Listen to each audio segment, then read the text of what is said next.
Shalom saudara yang dikasihi Tuhan, kita berjumpa lagi dalam kesempatan yang luar biasa ini karena pada hari ini kita sedang merayakan Hari Pentakosta.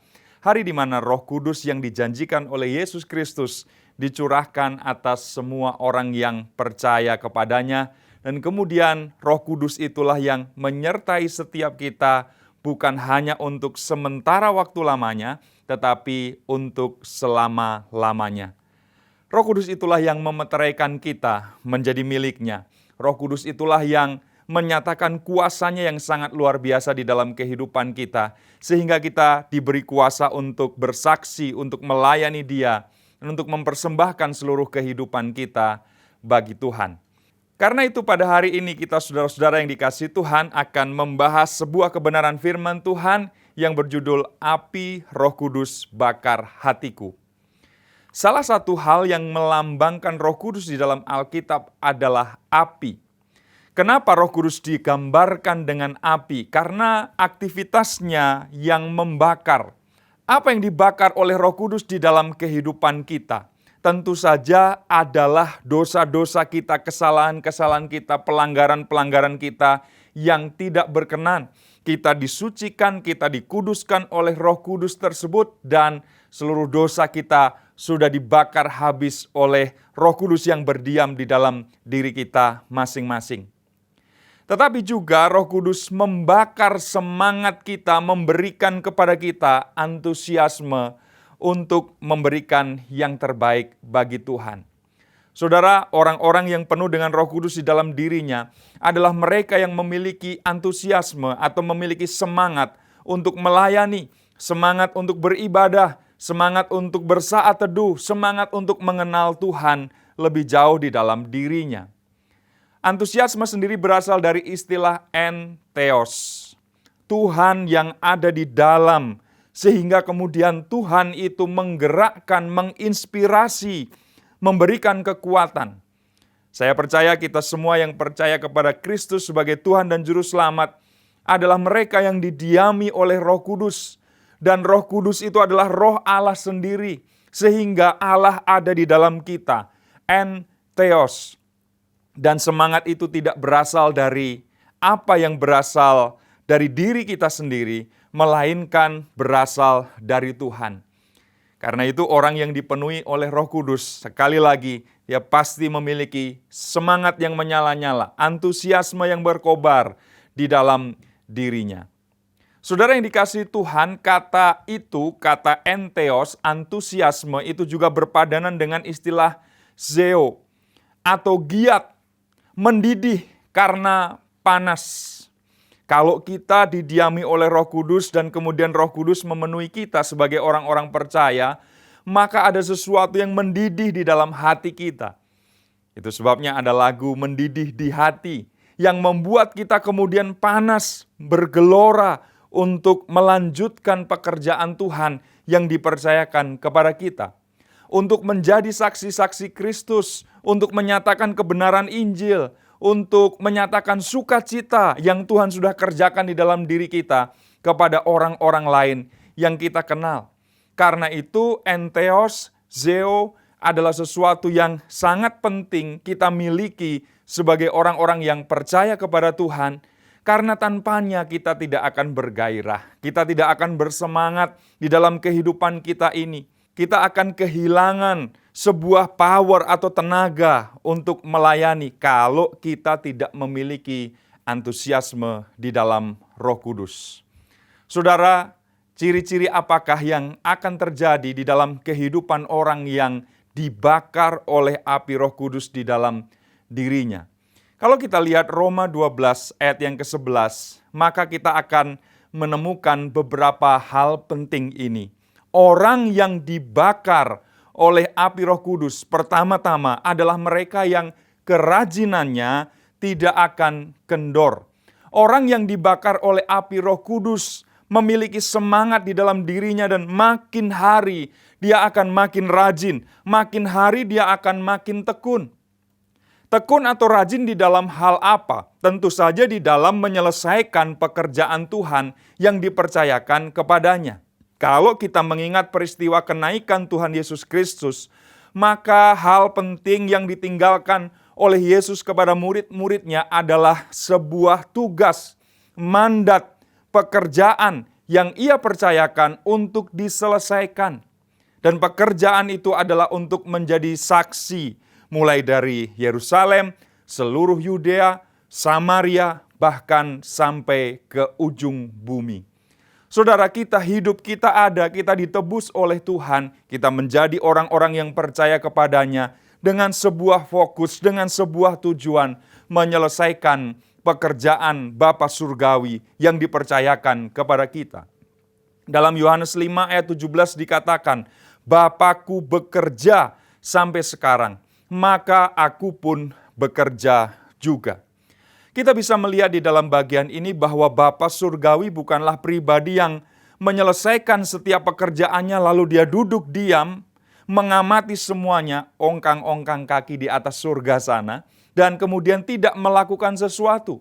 Yesus berkata, Bapa masih bekerja sampai sekarang, dan itu sebabnya Yesus pun tidak berdiam diri. Yesus juga adalah pribadi yang bekerja sebagaimana Bapa juga bekerja.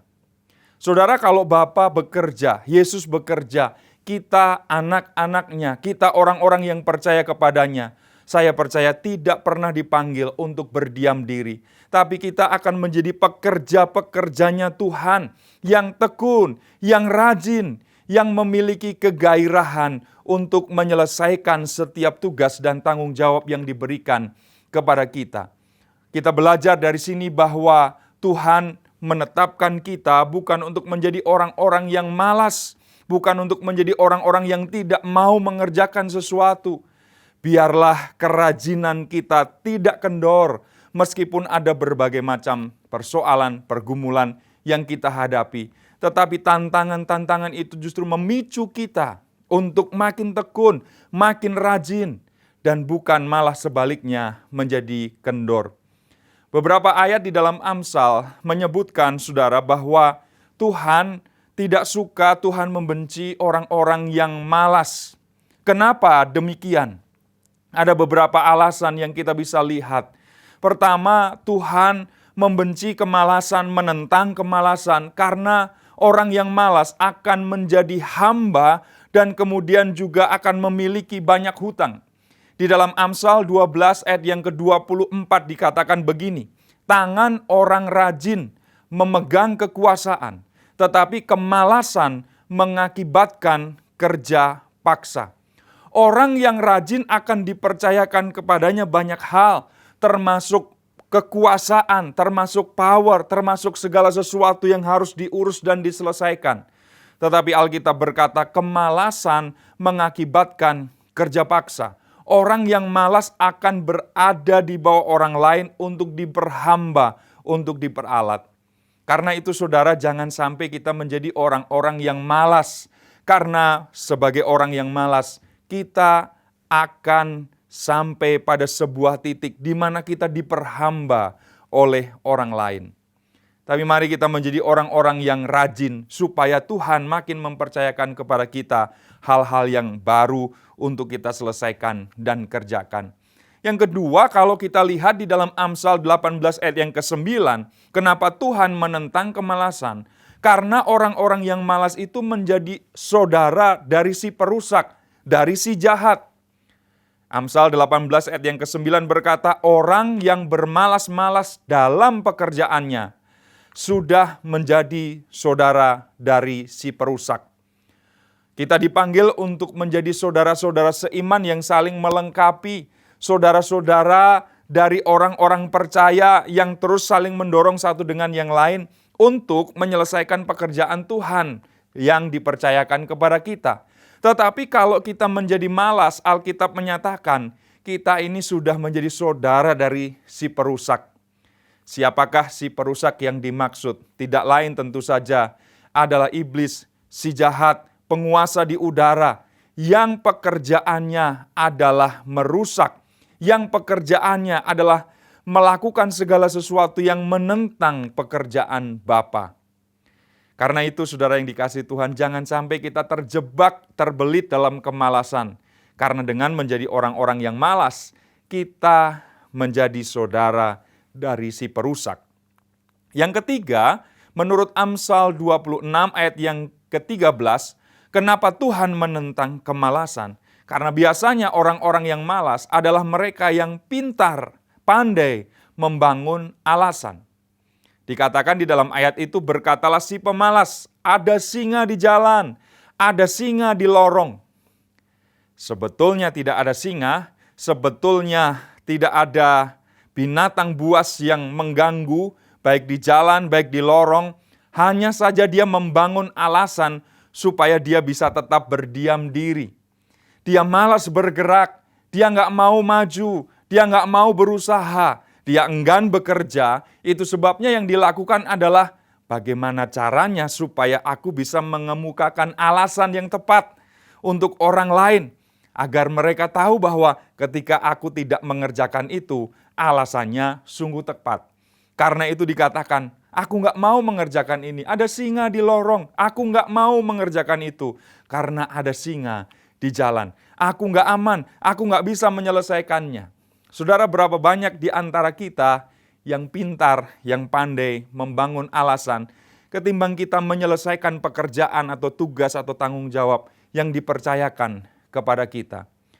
Jangan sampai kita menjadi orang-orang yang alasannya jauh lebih banyak ketimbang dari hasil pekerjaan yang kita bisa tunjukkan. Kita punya kemampuan, kita punya kapasitas, tapi terkadang semuanya itu menjadi terkubur, menjadi terpendam karena alasan-alasan yang kita bangun. Saudara, orang yang malas ditentang Tuhan juga karena tidak menghasilkan apa-apa. Amsal 26 ayat 14 berkata, seperti pintu berputar pada engselnya, demikianlah si pemalas di tempat tidurnya. Kelihatannya pemalas itu bergerak, tetapi geraknya di situ-situ saja. Seperti sebuah pintu atau daun pintu yang bergerak di engselnya. Hanya melakukan itu saja tanpa hasil yang nyata, tanpa hasil yang jelas. Saudara, kita dipanggil untuk menjadi orang-orang yang rajin. Jangan sampai kerajinanmu kendor. Dan biarlah api Roh Kudus membakar setiap kita. Orang yang dibakar oleh api Roh Kudus adalah mereka yang akan menghindarkan diri dari sifat kemalasan. Tapi terus berlatih, tapi terus bekerja, tapi terus bertekun. Supaya menghasilkan sesuatu yang berkenan di hadapan Tuhan. Ingatlah bahwa kita tidak dipanggil untuk santai, untuk menjadi kaum rebahan, untuk berleha-leha, untuk tidak melakukan sesuatu. Tetapi kita semua dipanggil untuk menjadi orang-orang yang rajin. Dan jangan sampai kerajinan kita menjadi kendor. Hal yang kedua yang kita bisa lihat ciri dari orang yang dibakar oleh api Roh Kudus di dalam dirinya adalah rohnya menyala-nyala. Roh yang menyala-nyala adalah sesuatu yang sebenarnya bisa menular kepada orang lain. Bayangkan kalau kita sedang berada di tengah-tengah orang yang terus-menerus menggerutu, kita ada di tengah orang-orang yang pesimis. Kita ada di antara mereka yang tidak mau maju, di antara para pemalas. Maka lama-kelamaan kita pasti akan terpengaruh oleh apa yang mereka lakukan. Tadinya kita rajin, tadinya kita tekun, tapi karena kita berada di tengah-tengah situasi atau lingkungan yang salah, kita kemudian melakukan hal yang sama. Itu sebabnya orang yang dibakar oleh api Roh Kudus di dalam dirinya, rohnya menyala-nyala. Antusiasme, semangat tetap ada di dalam dirinya. Ada sebuah lembaga survei, Gallup namanya, yang mensurvei 13.000 peserta dari 130 negara di dunia ini, Bapak Ibu. Respondennya siapa? Respondennya adalah orang-orang Kristen yang sudah tidak lagi pergi ke gereja. Dan salah satu pertanyaannya adalah, apa yang perlu diperbaiki oleh gereja agar Anda mau kembali beribadah lagi di dalamnya? Sebagian besar orang-orang yang menjawab, mereka memberikan jawaban ini. Mereka ingin melihat adanya passion, mereka ingin melihat adanya antusiasme dari dalam para anggota atau dari diri para pemimpin gereja. Rupanya orang-orang itu meninggalkan gereja karena mereka sudah tidak melihat lagi ada semangat yang ada di dalamnya. Mereka mungkin berpikir, untuk apa saya ada di tengah-tengah orang-orang yang konon ditebus oleh Tuhan, konon diselamatkan oleh Tuhan, mendapatkan masa depan yang cerah, harapannya tidak akan pernah hilang. Tapi praktek hidupnya adalah mereka yang gak punya passion sama sekali, gak punya semangat di dalam hidupnya. Apa yang mereka lakukan hanya seadanya, sekenanya, dan kemudian tidak melakukan sesuatu dengan antusias, dengan penuh semangat. Itu sebabnya orang-orang kemudian pergi meninggalkan gereja. Dan ketika mereka disurvei, jawaban terbanyak yang mereka inginkan adalah orang-orang dengan passion, orang-orang dengan antusiasme, orang-orang dengan semangat yang tidak lagi sama dengan apa yang terjadi terdahulu. Saudara, mari kita bersemangat, roh kita menyala-nyala di dalam Kristus karena dibakar oleh api Roh Kudus di dalam diri kita, sehingga antusiasme kita, semangat kita itu tertular kepada orang lain. Orang lain jadi giat juga, jadi bersemangat juga untuk ikut melayani bersama-sama dengan kita. Saudara, bagaimana agar kita tetap bisa memiliki roh yang menyala-nyala di dalam diri kita? Yang pertama yang perlu kita lakukan adalah menjaga, merawat hubungan pribadi kita dengan Tuhan. Kita sudah melihat di awal bahwa Roh Kudus, Tuhanlah sumber dari antusiasme itu, sumber dari semangat itu. Karena itu kalau kita tidak merawat, menjaga hubungan dengan Tuhan, saya percaya kita akan kehilangan antusiasme atau semangat itu. Bagaimana kita bisa membangun atau menjalin hubungan kita dengan Tuhan makin hari makin dalam?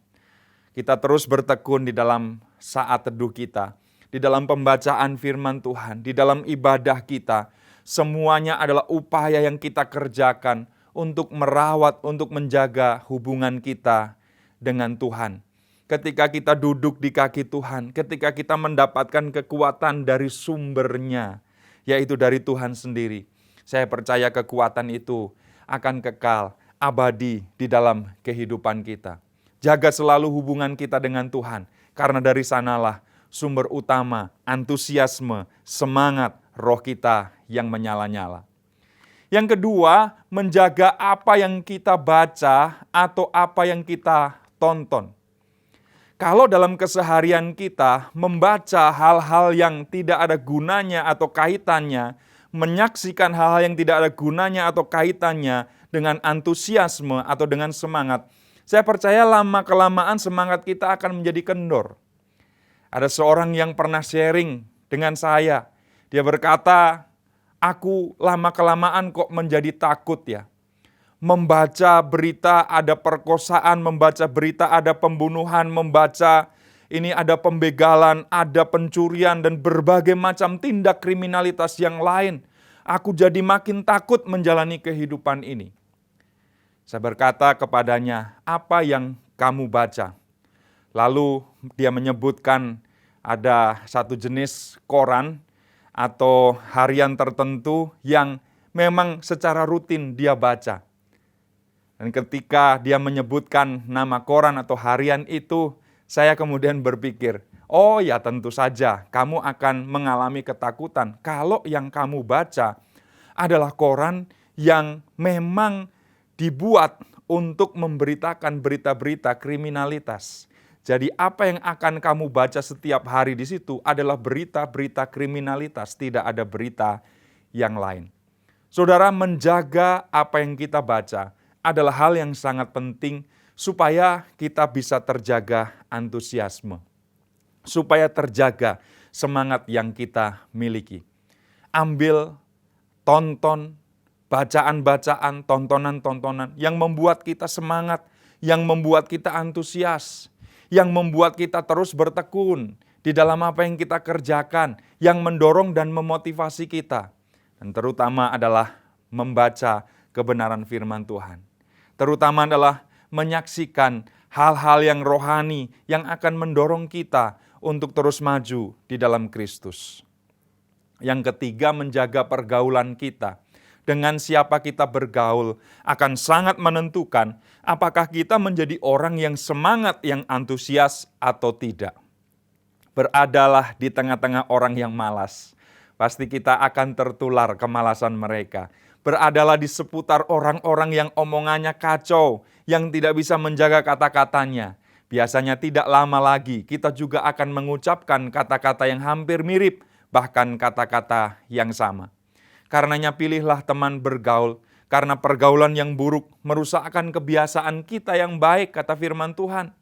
Itu sebabnya jagalah supaya setiap kita adalah orang-orang yang menjaga apa yang kita baca, apa yang kita tonton, pergaulan kita, dan tentu saja hubungan kita dengan Tuhan.